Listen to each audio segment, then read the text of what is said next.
Assalamualaikum warahmatullahi wabarakatuh. Alhamdulillah.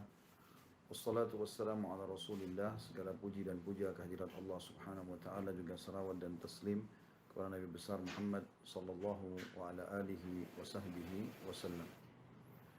Saudara Kusiman, seperti biasa kita buka sesi tanya jawab insyaAllah di malam hari ini.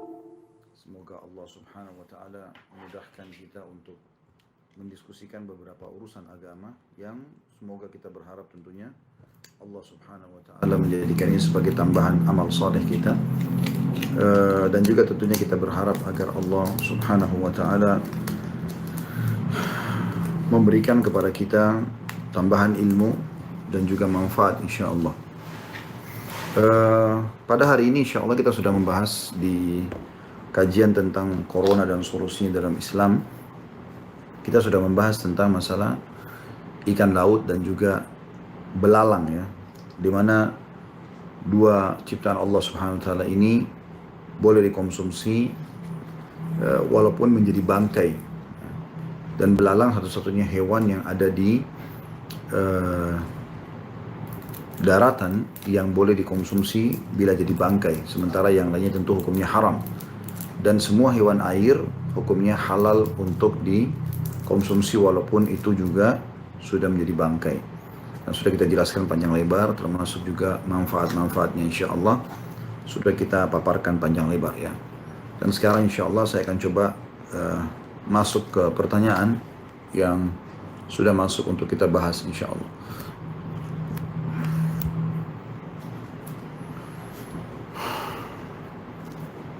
Assalamualaikum warahmatullahi wabarakatuh.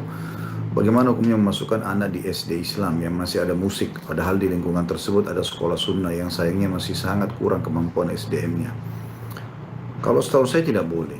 Nah, karena ini maaf, ditanyakan kepada saya maka saya jawab, ya, sesuai dengan yang saya ketahui. Karena musik telah disepakati keharamannya, gitu kan, oleh umumnya ulama, bahkan 4 mazhab melarang masalah itu. Jadi coba Anda hindari, Allahu a'lam. Itu saran saya saja. Ya, kalau masalah SDM berkurang, Anda kan bisa tambahkan informasi, bisa membantu, memberikan ide-ide, ya. Mudah-mudahan bisa menambah atau meningkatkan. Karena kalau Anda tidak masuk di situ dan masukkan anak dan mencoba memberikan masukan hanya tahu menilai, oh SDM-nya kurang dan segala macam, maka itu mungkin kita tidak akan pernah temukan ada sekolah-sekolah sunnah yang berkembang, gitu kan, seperti itu. Assalamualaikum warahmatullahi wabarakatuh. Mau menanyakan mengapa beberapa video mahkota pengantin ada yang di privat. Seingat saya beberapa bulan yang lalu masih bisa diakses. Mungkin teman-teman tim masih dalam proses editing, ya. InsyaAllah mudah-mudahan tidak lama akan diangkat itu. Bagaimana cara sholat tenaga medis yang bertugas di ruang isolasi karena dia harus pakai APD lengkap minimal 4 jam, tidak boleh dilepas? Jazakallah khair. Sudah saya jawab ini pada pertemuan kita yang lalu, ya. Jadi bagaimana teman-teman kita yang sedang bertugas ini, mereka coba berwudu sebelum memakai APD-nya, gitu kan, dan berusaha dengan niat yang baik untuk bisa menjaga, ya, seperti itulah. Tapi kalau betul-betul tidak bisa, batal, dan dia tidak bisa, ya, menahan, harus batal wudunya. Dan saya yakin pada saat itu kan dia bisa menahan buang air besar, buang air kecil, karena otomatis tidak boleh buka baju, ya. Seharusnya bisa, idealnya bisa menahan air wudhu, itu idealnya. Tapi kalau betul-betul tidak bisa, maka Anda pertemukan jam sholatnya. Jadi misal, kemarin kalau salah ada yang menentukan, ada yang menyebutkan jamnya itu dari jam 2 siang sampai Isya misalnya. Kalau ini kan lebih pendek lagi, cuma 4 jam. Jadi misalnya dari jam 2 sampai Isya, ya. Maka di sini yang Anda cukup, atau maaf, tadi kalau tidak salah jam habis asar sampai Isya, ya. Ya sekitar begitu, mungkin 4 jam. Jadi Anda bisa habis asar, sholat asar, ya, tentunya, atau Anda berwudu pada saat mau pakai APD lalu Anda sholat asar, atau walaupun setelah asar Anda sholat maghrib saja, bertahan sampai habis maghrib, batal wudu, nggak ada masalah. Isyaknya bisa ditunda, ya. Isyaknya bisa ditunda, Isyak masih panjang waktunya sampai menjelang subuh, kan gitu. Allahu a'lam. Ya, tapi walaupun ada saya tahunya dari beberapa teman-teman, kalaupun dalam keadaan darurat dan dia tidak bisa lepas, akan terjadi masalah segala macam, dia boleh menyembah Allah semampunya.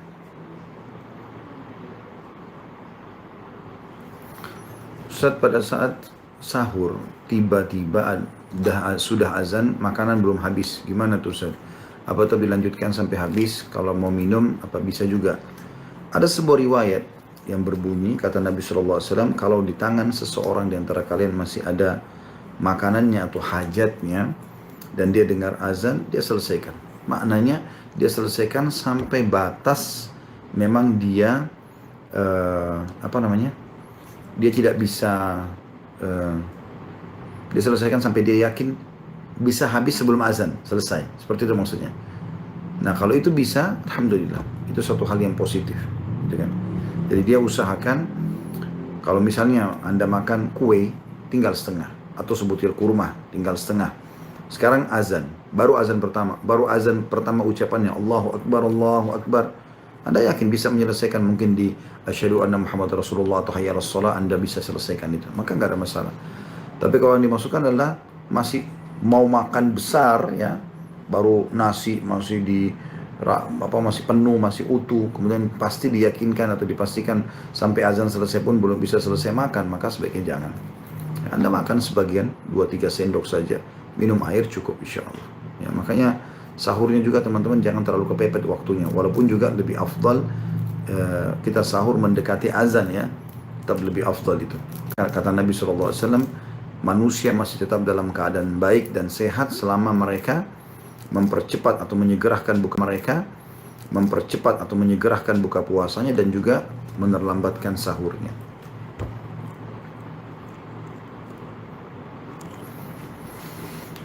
Bagaimana cara mandi junub sesuai dengan sunnah baginda Rasulullah SAW? Yang saya tahu, ya, mengusap kedua telapak tangan, lalu mengusap wajah dengan air, lalu membersihkan kemaluan sampai bersih, kemudian wudhu seperti wudhu sholat, kemudian mengambil air dan disentuhkan dengan telapak tangan kanan di sisi kanan kepala sampai terasa air itu masuk di antara akar-akar rambut, kemudian menyiram sisi kanan tubuh, lalu kemudian seluruh tubuhnya. Ya. Assalamualaikum warahmatullahi wabarakatuh. Apakah buah kurma dan buah semangka bisa menurunkan berat badan? Saya tidak tahu soal itu. Apakah dia bisa menurunkan berat badan, saya tidak tahu. Tetapi kedua buah ini dan umumnya buah-buahan itu sangat bagus buat kesehatan ya. Mudah-mudahan kita berharap teman-teman sekalian dengan Anda konsumsi kurma yang memang padat nutrisi dan membuat cepat kenyang, sementara semangka bisa menjadi pemenuh terhadap air ya, atau kebutuhan air tubuh karena banyak kandungan airnya, maka itu insya Allah mudah-mudahan kita berharap bisa memenuhi atau menjadi penyebab Anda bisa menurunkan berat badan ya. Berikan nama untuk calon anakku Ustaz, jazakallahu khairan. Kalau anak Anda laki-laki, maka yang paling afdal adalah nama yang ternisbatkan penghambaannya kepada Allah, yaitu Anda mengatakan ya atau memberikan nama Abdullah dan Abdurrahman ya. Juga Anda mengatakan misalnya nama lain Abdul Ghafur, Abdul Syakur ya. Semua nama-nama yang ternisbatkan kepada hamba ini. Kalau perempuan Amatullah, Amatur Rahman ya. Kalau laki-laki Abd ya, seperti itulah. Itu yang paling afdal. Dan yang paling baik adalah Abdurrahman dan Abdullah dan Abdurrahman.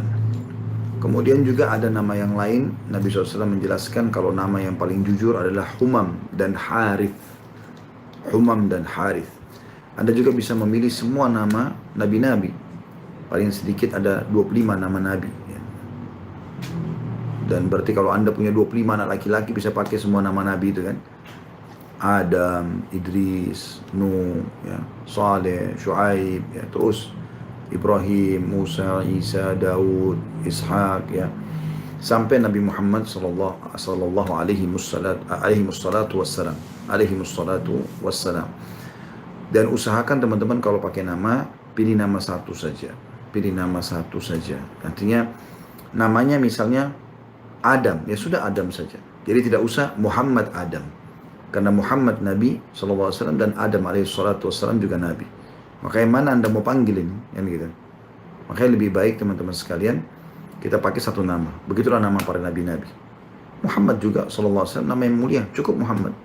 Kalau kita di Indonesia seringkali Muhammad lalu datang lagi nama-nama setelahnya. Maka ini membuat akhirnya teman-teman sekalian kita jadi tidak tahu harus memanggil nama yang mana. Kadang-kadang juga namanya sudah bagus. Misalnya Muhammad Yusuf, Muhammad nama Nabi alaihissalam, Yusuf juga alaihissalam Nabi. Tapi itu pun tidak dipanggil dengan nama-nama itu, dipanggil dengan nama-nama yang lain. Kalau perempuan semua nama yang dimulai dengan 4 nama mulia ya. Kata Nabi SAW 4 wanita ahli surga. Ya, 4 wanita dunia dari pemimpin wanita ahli surga, yaitu Maryam, ibunya Isa alaihi wassalatu wassalam, kemudian Asia istrinya Fir'aun, Khadijah istri Nabi SAW, dan juga Fatimah anak Nabi SAW. Ya, selebihnya Anda bisa pilih nama-nama yang memiliki makna-makna yang baik. Cuma sekali lagi saya pesan, pilihlah nama-nama yang maknanya baik dan kemudian cukupkan dengan satu komposisi nama. Kalau Anda mengatakan misal mungkin saya butuh 3 nama di paspor, misal contoh, maka nama di paspor ini teman-teman sekalian bisa dipakai nama anak itu.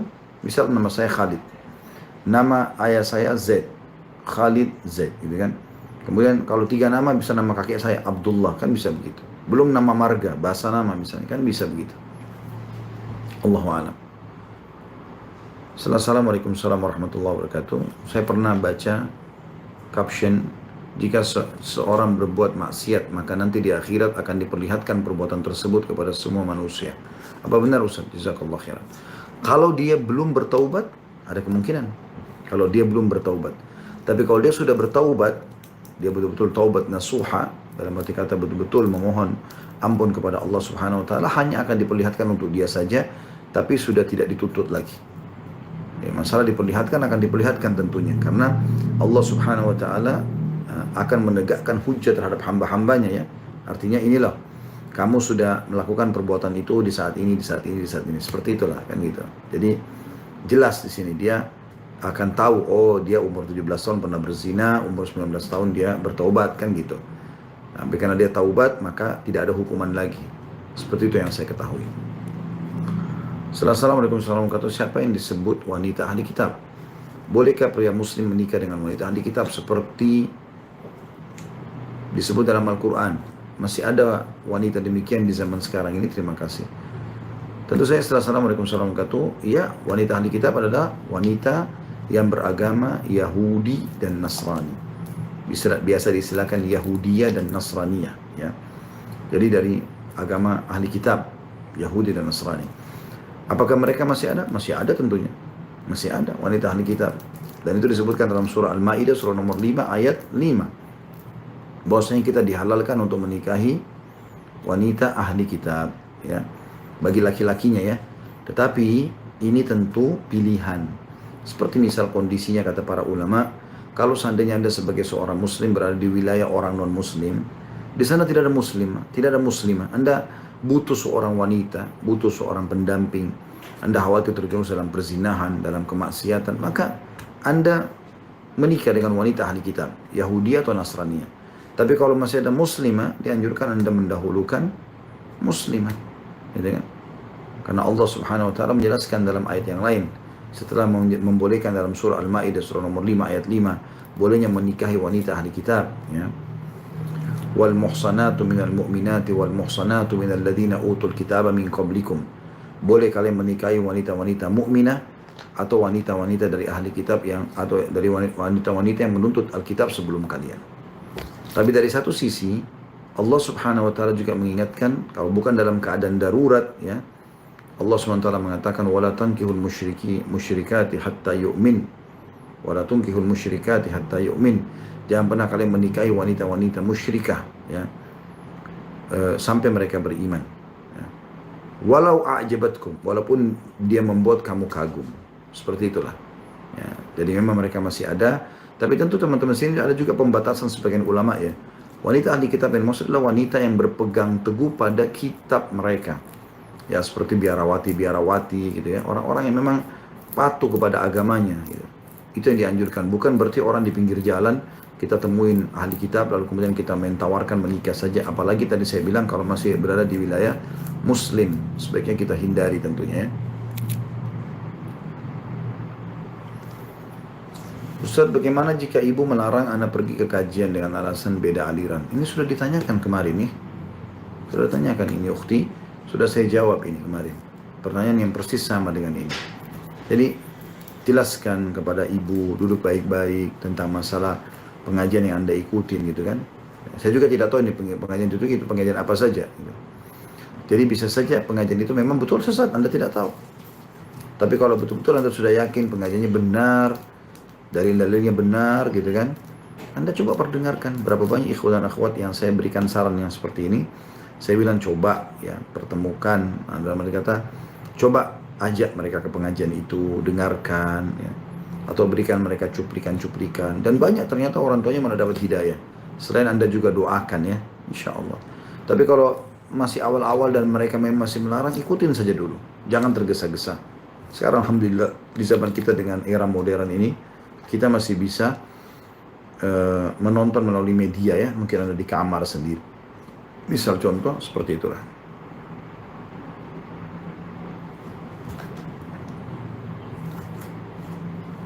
Assalamualaikum warahmatullahi wabarakatuh. Suami saya positif HIV, sedangkan saya negatif HIV. Keluarga besar saya menuntut untuk cerai. Apa yang bisa saya lakukan, Ustaz? Boleh Anda tuntut cerai. Setahu saya boleh. Ya. Tapi saran saya, kalau memang Anda sudah negatif dan dia positif, coba Anda konsultasikan pada pihak dokter. Apakah memang tingkat ya, HIV-nya ini sudah sampai pada tingkat yang bisa menular misalnya, atau masih baru gejala-gejala awal yang mungkin masih tidak berpengaruh pada istri misalnya ya. Coba Anda tanyakan. Kalau memang menurut penelitian medis memang dia berbahaya sekali, bahkan dia bisa menular, maka di saat itu Anda istikharah saja.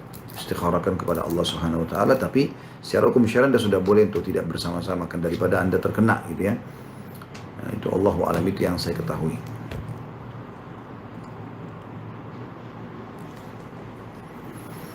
Ustaz, bagaimana doa mendekatkan jodoh? Itu bahasa dengan Allah Subhanahu wa taala. Tahu apa itu doa akhi dan ukhti yang rahimakumullah, yang dirahmati Allah Subhanahu wa taala ini? Doa itu komunikasi kita dengan Allah Subhanahu wa taala. Komunikasi kita langsung dengan Allah. Apa yang kita perlu khawatirkan, sampaikan saja. Ya, terutama kalau Anda di luar sholat ya, pakai bahasa Indonesia, pakai bahasa daerah Anda. Antara azan dan iqamah, kalau terbangun sepertiga malam, pada saat hujan turun. Coba minta kepada Allah Subhanahu wa taala agar dimudahkan menikah dengan orang yang Anda harapkan tersebut. Selama insya Allah bukan haram, maka saya yakin Allah akan kabulkan. Berdoa terus sampai Anda bisa mendapatkan apa yang Anda harapkan itu. Assalamualaikum warahmatullahi wabarakatuh. Saya mohon didoakan untuk kesembuhan saya, dan mudah-mudahan yang sedang sakit Allah lekas sembuhkan. Allahumma amin, Allahumma amin, Allahumma amin. Insya Allah akhi yang minta didoakan dan seluruh yang hadir dalam acara kita ini yang sedang menghadapi masalah, semoga diangkat permasalahannya, penyakitnya disembuhkan tanpa bekas.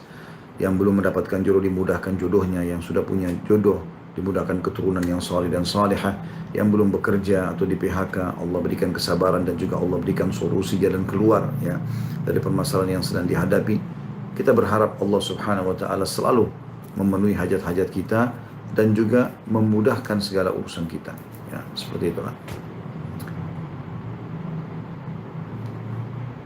Apa hukum istri pertama menyuruh suami menceraikan istri keduanya? Tak boleh. Haram hukumnya. Kenapa Anda suruh cerai? Ya, tidak boleh sama sekali. Poligami bagian daripada perintah agama Islam. Kenapa harus disuruh cerai? Ada apa? Kecuali memang ada indikasi-indikasi, misal istri keduanya itu musyrikah, ya, berbuat kesyirikan, kekufuran, ya, atau malah menjadi penyebab jauhnya suami dari agama Allah SWT, mungkin kita bisa berikan masukan, tapi keputusan di tangan dia. Dan tidak boleh ibu yang mengatakan misalnya, kalau kau tidak ceraikan dia, ceraikan saya, misal. Tidak boleh, karena kata Nabi SAW, istri manapun yang meminta cerai sama suaminya tanpa udzur syar'i, haram baginya bau surga. Itu perintah Allah, ukhti yang muslimah. Ya, semoga Allah SWT selalu menjaga Anda dalam ketaatan dan juga istiqamah. Allah SWT yang memerintahkan poligami dalam surah An-Nisa gitu kan. Yang penting sekarang bagaimana ibu memandu suami sama-sama merangkulnya untuk bisa menjalankan perintah agama di situ. Dan jelas hak dan kewajiban masing-masing, seperti itulah. Tapi kalau Anda suruh cerai, ini harus ada alasan-alasan syar'inya. Assalamualaikum warahmatullahi wabarakatuh. Ustaz, bagaimana cara menasihati kedua orang tua agar menjauhi riba? Jazakumullah khairan. Tidak ada cara paling efektif membuat orang lain meninggalkan kesalahan kecuali dengan nasihat wahyu, Al-Quran dan Sunnah. Ilmu agama ini yang bisa meluruskan kesalahan orang, tidak ada yang lain. Kalau saya tidak pernah menemukan ada cara yang paling efektif bisa mengubah orang pelit menjadi dermawan, orang bodoh jadi pintar, orang penakut jadi pemberani, ya, orang yang fasik jauh dari agama, kafir bisa berubah menjadi beriman, kecuali ilmu agama. Sampaikan ilmu agama itu. Dan ilmu agama masalah riba jelas kok. Dan Anda tinggal ketik di Google tentang ancaman bagi riba atau makan riba. Kumpulkan artikelnya, kemudian sampaikan baik-baik kepada orang tua, gitu kan? Baik dalam bentuk tulisan kalau beliau sering membaca, ataupun dalam bentuk audio kalau beliau mendengarkan, ya. Kalau Anda merasa Anda sebagai anak tidak bisa untuk diterima pendapatnya oleh orang tua, maka saran saya sederhana. Biarkan saja orang ketiga yang membahasakan, tapi Anda bahasakan kepada orang tiga tersebut. Misalnya Anda membahasakan tentang atau kepada orang yang ketiga ini kayak sahabat dekatnya atau paman Anda atau tante Anda, ya, yang kira-kira bisa memberikan masukan kepada ayah dan ibu. Nah, seperti itulah.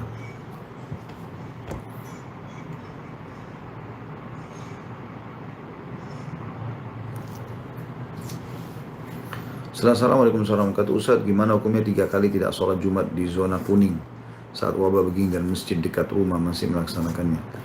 Tidak masalah, tidak masalah. Justru Anda mengikuti syariat kalau Anda tidak ikut sementara. Anda tidak membahayakan orang lain, tidak juga dibahayakan. Bukan berarti karena masjid dekat rumah melaksanakan lalu kita merasa kita berdosa karena tidak melakukannya. Kecuali tidak ada wabah corona. Ini sudah keluar fatwa ulama, anjuran pemerintah. Jadi ulama sama umara dua-duanya bersatu untuk menyampaikan agar jangan dulu ada, ya, sholat berjamaah sampai nanti wabah meredah. Bukan cuma di kita, di Masjidil Haram, ya, di Mekah sama Madinah juga begitu. Walaupun masih ada Jumatan, tapi tidak ada yang hadir. Cuma orang tertentu tidak dibolehkan memang, gitu kan. Hanya supaya masjid tidak kosong. Seperti itulah. Jadi memang harusnya jangan merasa bersalah. Kalau Anda sengaja meninggalkan sholat Jumat 3 kali tanpa uzur, nggak ada wabah, nggak ada bencana, nggak ada, mungkin lain itu beda. Tapi ini kan ada masalahnya. Jadi nggak usah khawatir, insya Allah. Para ulama sudah punya dalil-dalil yang kuat. Dan pepatah mengatakan ij'al bainaka wa baina nari alima. Jadikan antara dirimu dan neraka seorang alim. Seperti itu. Ustaz, apakah kalau mensubscribe Ustaz dapat pahala? Tentu saja. Kenapa tidak? Bukan cuma saya sarankan semua ceramah yang Anda lihat kompeten di bidangnya, Anda merasa manfaat, mereka menyampaikan qala Allah, qala Rasul, disampaikanlah ayat, disampaikanlah hadis, dijawablah problematika masyarakat seperti yang kita lakukan sekarang. Anda kalau memberikan dukungan, mensubscribe, Anda dapat pahala, itu pasti, nggak ada keraguan. Bukankah dengan mensubscribe akhirnya medsos menjadi besar, makin banyak yang ikut, dan Anda juga punya andil di situ. Saya melihat subhanallah hal ini mungkin kadang-kadang dianggap rancu kalau seorang ustadz yang menyampaikannya. Tapi setelah saya renungin, sepertinya tidak sama sekali. Tidak ada aib di situ. Ya. Kalau orang-orang yang melakukan kemaksiatan bisa mengajak agar di-subscribe, kemudian orang jadi banyak pengikutnya, lalu mulailah dia buat cuplikan-cuplikan yang bahkan kadang-kadang mengumbar aurat, melakukan kemaksiatan, kan gitu. Nah itu Anda ikut-ikutan di situ, itu dapat dosa. Tapi kalau Anda dukung ceramah, tilawah Al-Quran, channel-channel yang bermanfaat, ilmu pengetahuan, tentu Anda punya andil di situ insya Allah. Dan saya tidak bicara channel saya saja, ya, semua teman-teman sekalian. Saya juga ingin dapat pahala. Saya berharap Anda mendukung semua channel dakwah. Kembangkan itu kesempatan. Anda nggak perlu menjadi seorang ustadz atau ustadzah agar Anda bisa menyampaikan fatwa kepada masyarakat. Anda tidak usah susun materi. Mereka sudah memang ahli di bidangnya. Mereka juga sudah menyiapkan materinya dan seterusnya. Anda tinggal tahu subscribe. Anda cuma share, sebarluaskan. Apa masalahnya? Dan jelas kan sabda Nabi SAW, siapa yang menunjukkan pada kebaikan, dia akan dapat pahala, orang yang mengikutinya tanpa dikurangi dari pahala yang mengikutinya sedikit pun. Ya. Bagaimana hukumnya wanita menjadi dokter? Boleh saja. Ini sudah pernah ditanyakan beberapa hari yang lalu ya. Setahu saya boleh, nggak ada larangan dalam masalah itu. Yang penting teman-teman wanita muslimah, wahai ukhti muslimah, perlu digarisbawahi satu hal penting sekali. Kalau Anda mau menekuni sebuah profesi di luar sana, yang pertama harus halal dulu. Tidak ada pelanggaran agama di situ. Termasuk dokter, insya Allah mudah-mudahan kita berharap ya, dia bermanfaat besar. Kemudian yang kedua, jangan membengkalikan kewajiban utama. Jangan karena jadi dokter, suami nggak terurus, anak nggak terurus, semuanya diurus oleh pembantu di rumah misalnya. Jangan, kan gitu. Allahu a'lam. Assalamualaikum warahmatullahi wabarakatuh. Saya punya suami yang keras kepala. Saya bekerja di luar negeri. Saya ingin kasih orang tua tapi tidak pernah diizinkan suami. Bolehkah saya diam-diam ngasih? Dari pendapatan ibu pribadi atau dari suami? Kalau pendapatan ibu pribadi, kasih saja orang tuanya. Nggak ada masalah, itu uang ibu. Ibu berhak mengelolanya. Gitu kan? Tapi kalau dari pemberian suami, ya ibu sabar. Sampai Allah subhanahu wa ta'ala bukakan hatinya supaya dia mau mengerti. Agar bisa sebagian dari rezeki itu diberikan kepada orang tua Anda. Itu yang saya tahu.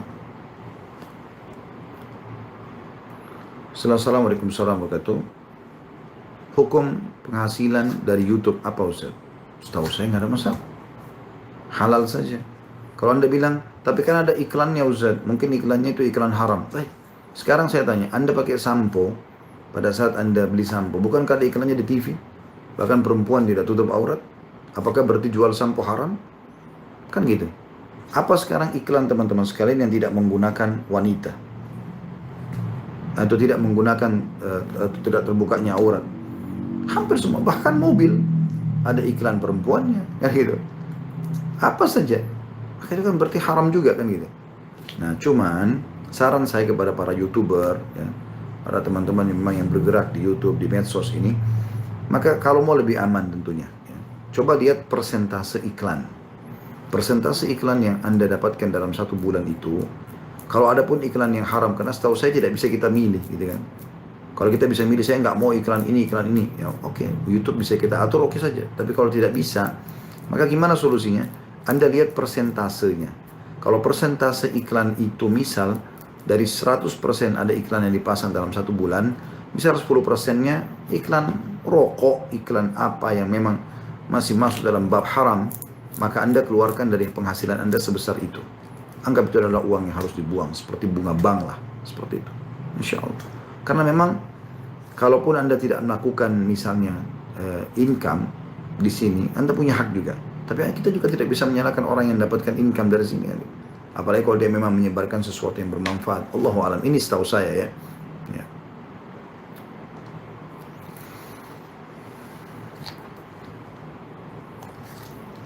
Ustadz, mohon dalil tentang sholat tanpa alas. Mohon penjelasannya. Kalau dimaksud adalah sejadah, nggak ada masalah. Tidak ada kewajiban harus pakai alas gitu. Ya, disebutkan dalam beberapa riwayat, seperti misalnya sahabat Nabi Mu'adz bin Jabal lalu pernah sujud tanpa alas sampai debu itu penuh di dahinya. Nah, pada saat itu Mu'adz bin Jabal waktu bangun setelah salam, lalu dia bertemu dengan Nabi SAW, dia bersihkan dahinya ya, atau keningnya. Maka pada saat dia bersihkan dahinya atau keningnya, dia pun akhirnya ditegur oleh Nabi SAW. Nabi mengatakan, hai Mu'adz, jangan kau hapus, jangan kau lap itu, karena sungguhnya ada keberkahan atau ada rahmat Allah di situ. Berarti kan menandakan memang tidak pakai lapis ya.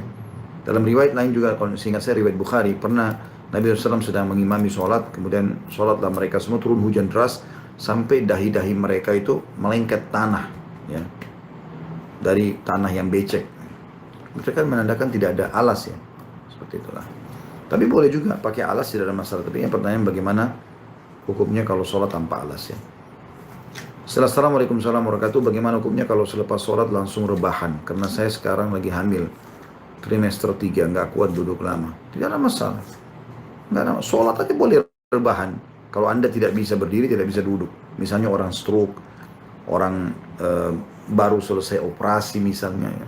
Itu mungkin Anda tidak ada masalah kok dengan Anda tidur sambil berbaring, ya, karena ada udzur ya.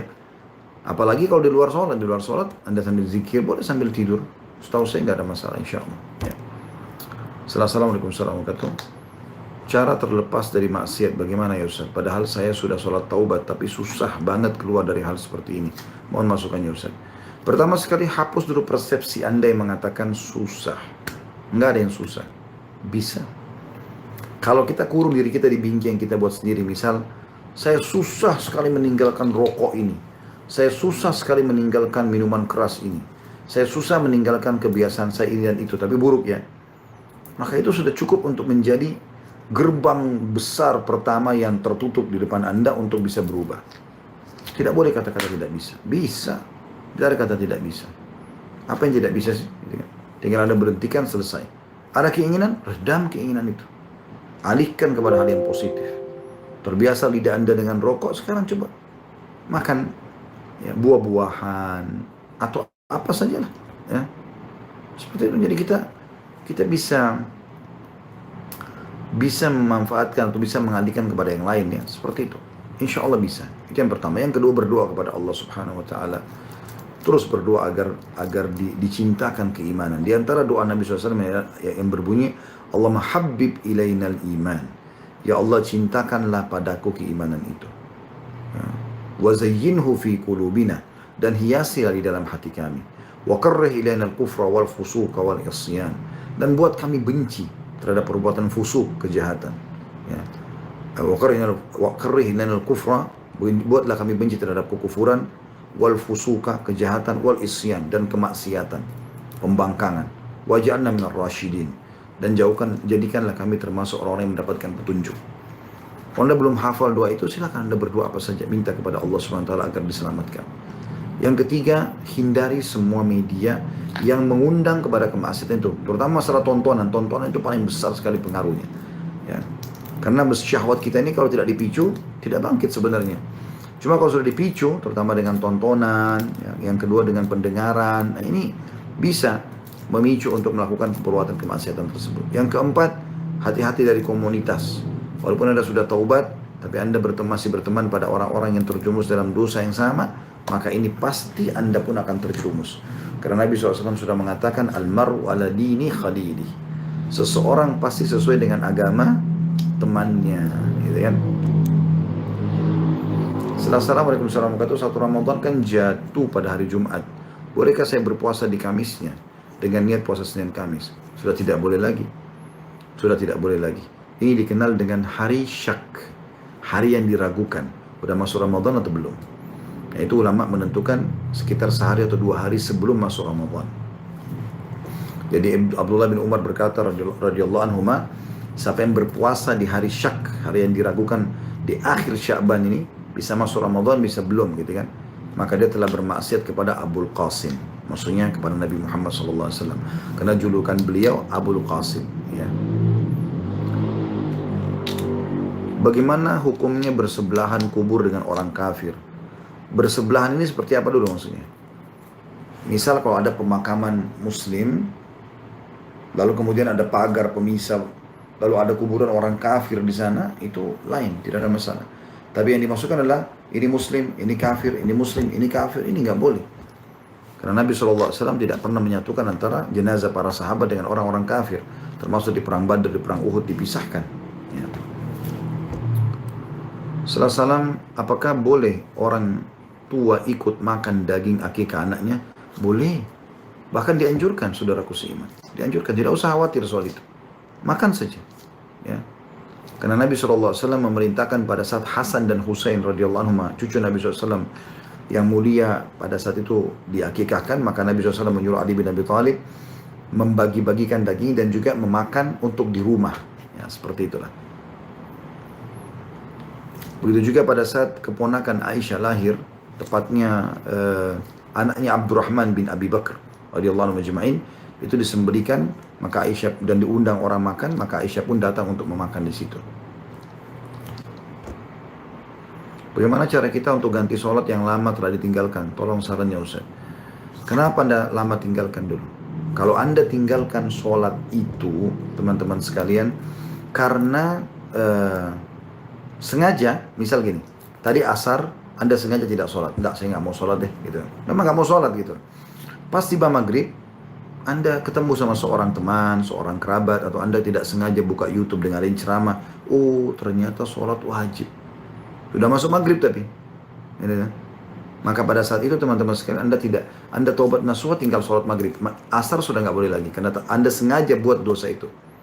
Tapi kalau Anda lupa, misalnya sekarang udah masuk isya nih, sudah pas isya. Tiba-tiba Anda baru teringat, oh tadi asar saya belum sholat nih, misal gitu ya. Anda baru ingat. Maka masuk dalam hadis Nabi SAW, siapa yang lupa mengerjakan sholat, maka dia kerjakan kapan dia ingat. Kapan dia ingat. Ya. Itu yang saya ketahui. Saya akan tutup teman-teman sekalian dengan insya Allah saya akan coba 3 pertanyaan terakhir ya. Mohon maaf karena sudah lebih dari 1 jam. Assalamualaikum warahmatullahi wabarakatuh. Bagaimana cara menghilangkan rasa parno dengan penyakit? Bahkan sampai saya takut sekali mati. Sakit sedikit, takut berlebihan. Mohon penasihatnya Ustaz. Ya, tentu saja teman-teman sekalian, yang pertama Anda harus fahami kalau ada perasaan yang muncul takut menghadapi kematian. Ini tanda-tanda keimanan. Itu dulu. Tanda-tanda keimanan. Karena dengan Anda coba ya merasakan kematian itu, maksudnya coba, oh ini saya mau mati nih, nanti apa nih persiapan saya, rasa takut, khawatir, itu tanda keimanan. Kalau Anda makin dekat ibadah kepada Allah, makin muncul perasaan itu supaya Anda terus dalam ibadah. Jadi itu bukan sesuatu yang perlu dibuang, dihilangkan ya, tidak perlu dihilangkan. Itu sangat bagus ya, itu sangat bagus. Kemudian kalau masalah bagaimana menghilangkan rasa parno dengan penyakit, ya mungkin Anda harus pahami kalau penyakit itu kan datang dengan sebab ya, biasanya ada sebabnya. Anda coba jauhi sebab-sebabnya ya. Pengalaman yang lalu menyebabkan Anda terjerumus dalam masalah itu Anda jadikan sebagai pelajaran. Itu yang saya ketahui. Mudah-mudahan insya Allah sambil berdoa kepada Allah SWT diangkat masalah itu dari Anda ya. Kemudian Assalamualaikum warahmatullahi wabarakatuh. Ustaz, apa amalan supaya tidak malas-malasan dan mudah dalam menghafal Al-Quran, ingatan pun kuat dalam belajar apapun, mau ilmu dunia maupun akhirat? Sebenarnya teman-teman, yang membuat Anda malas, yang membuat Anda kurang efektif ya, apa saja yang berhubungan dengan masalah ini, itu karena dosa. Saya sangat yakin teman-teman, insya Allah kalau Anda rajin beribadah kepada Allah Subhanahu Wa Taala, Anda rajin berdoa, Anda beribadahlah secara umum kepada Allah Subhanahu Wa Taala, saya sangat yakin ya, Anda akan rajin mengerjakan yang lainnya. Saya pernah praktekin itu ya. Pada saat kita coba jadwalin dari pagi sampai malam penuh dengan jadwal ibadah, itu luar biasa gitu. Sampai semangatnya malam pun biar kita cuma tidur berapa jam, itu bisa. Tetap kita tidak kehilangan sholat malam, kita zikir pagi petang, kita baca Al-Quran, kita coba bersedekah hari itu. Itu luar biasa pengaruhnya. Luar biasa gitu ya. Jadi sangat besar insya Allah manfaatnya. Saya melihat ini ya. Allahu a'lam. Sambil tentu Anda berdoa kepada Allah SWT agar dijauhkan dari sifat malas dan yang berhubungan dengan masalah itu. Baik teman-teman sekalian, saya rasa sudah cukup dulu sampai di sini insya Allah. Ini saya tutup dengan ini. So tolong doakan aku supaya pesantren di Gontor dan hafal 30 juz. Semoga insya Allah niat baiknya dikabulkan oleh Allah Subhanahu Wa Taala ya. Dan siapapun saya berdoa kepada Allah Subhanahu Wa Taala, saya yakin dia sedang mendengar kita, sedang melihat kita, yang sedang mengikuti acara kita ini. Ya, semua hajat Anda yang baik diterima oleh Allah Subhanahu Wa Taala tanpa terkecuali, baik permintaan rezeki, permintaan jodoh, permintaan keturunan, permintaan diselamatkan dari fitnah, permintaan apa saja yang baik itu urusan dunia, urusan akhirat, semoga Allah Subhanahu Wa Taala kabulkan ya Rabbal Alamin. Semoga Allah Subhanahu Wa Taala, Tuhan alam semesta, menerima itu ya, dan juga memberikannya sempurna ya kepada Anda, dan juga Allah Subhanahu Wa Taala mengganti kita semua dosa-dosa yang pernah kita lakukan menjadi pahala, dan Allah selamatkan kita dari segala macam fitnah, wabah, dan Allah isi sisa umur kita ini semua dengan ketaatan. Dan yang tidak kalah penting adalah semoga Allah satukan kita semua di surga firdausnya tanpa hisab. Allahumma amin. Teman-teman, terima kasih partisipasinya. Bagi teman-teman yang di YouTube, saya tetap mengajak Anda untuk mensubscribe dan juga tekan tombol loncengnya supaya bisa dapat selalu informasi baru, dan juga like kan ya, karena ini insya Allah akan Anda punya andil dalam pahala juga. Dan teman-teman juga yang di Instagram, silakan di follow dan ajak teman-teman lain untuk itu. Sampai ketemu insya Allah di esok hari, kita akan membahas materi tentang bekam di siang hari jam 13.00 insya Allah, dan malamnya kita akan buka lagi sesi tanya jawab. Dan juga saya mengajak teman-teman partisipasi dalam kegiatan sosial kita, ada Yayasan Sedekah Kreatif bergerak dalam beberapa hal kegiatan atau banyak kegiatan, termasuk adalah tanggap bencana sekarang di corona dengan membagikan makanan sehat kepada saudara-saudara kita agar mereka yang sedang tidak bisa keluar rumah dan di rumah mereka tetap bisa mendapatkan manfaat daripada makanan dan minuman yang sudah jadi. Allahu a'lam. Kalau benar dari Allah, pada salah dari saya mohon dimaafkan. Subhanakallahumma bihamdika asyhadu an la ilaha illa anta astaghfiruka wa atubu ilaik. Assalamualaikum warahmatullahi wabarakatuh.